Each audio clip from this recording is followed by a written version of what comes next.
So there's a lot of changes coming to the real estate industry on August 17th, right around the corner. Whether you're a buyer or a seller, they can affect you.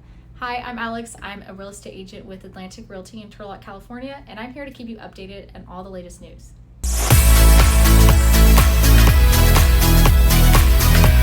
First, let's talk about buyers because it's going to impact you guys the most.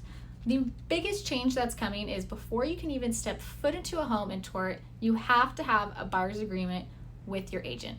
Now, what does this mean? You're entering into an agreement to work with them for a specified amount of time in a specified region or for specific properties that you're looking for.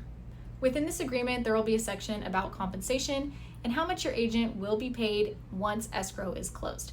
Now, this doesn't mean that you'll have to pay them out of pocket, but you will have to write into your purchase agreement when putting an offer on a home how much you're requesting from the seller to pay for the buyer's agent's commission.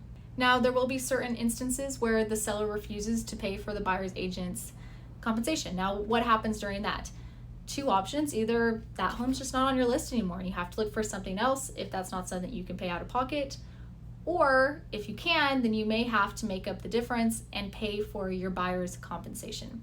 There's also the situation where a seller is willing to pay a portion of the compensation, but not the full thing, and that's where you'll either have to make up a difference or do an amendment to your contract with your buyer's agent and agree to a lower commission percentage.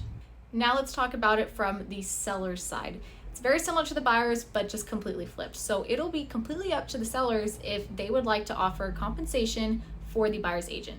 Now, this has always been optional, but the National Association of Realtors is just really stressing the importance of this, that it is your choice and that you don't have to offer compensation if you don't want to.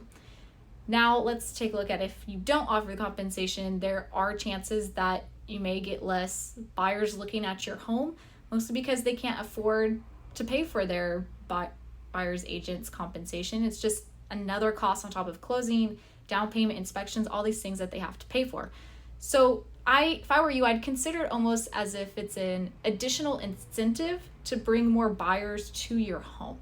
Now, my best piece of advice for both sellers and buyers is to just put yourself in the other side's shoes. Sellers, think back to when you bought your current home. Did you pay for a buyer's agent for their compensation? Was it something that would have been feasible for you at the time? Now, buyers, think to when maybe you have to sell your home in the future. Is that a cost you'll want to pay for another agent's commission? Is that an incentive you'll want to offer? These are just a lot of different things you have to think about, but I think the main thing here is real estate's not changing in a huge way. We'll see some shifts, some opposition to the new changes, but in the long run, things will even out and it'll just become everyday practice. The biggest key here for you, whether you're buying or selling, is to ensure that you have a realtor that's knowledgeable about the current changes and how to work with these changing dynamics and shifts that'll walk you through the entire process. Let me know if you have any further questions.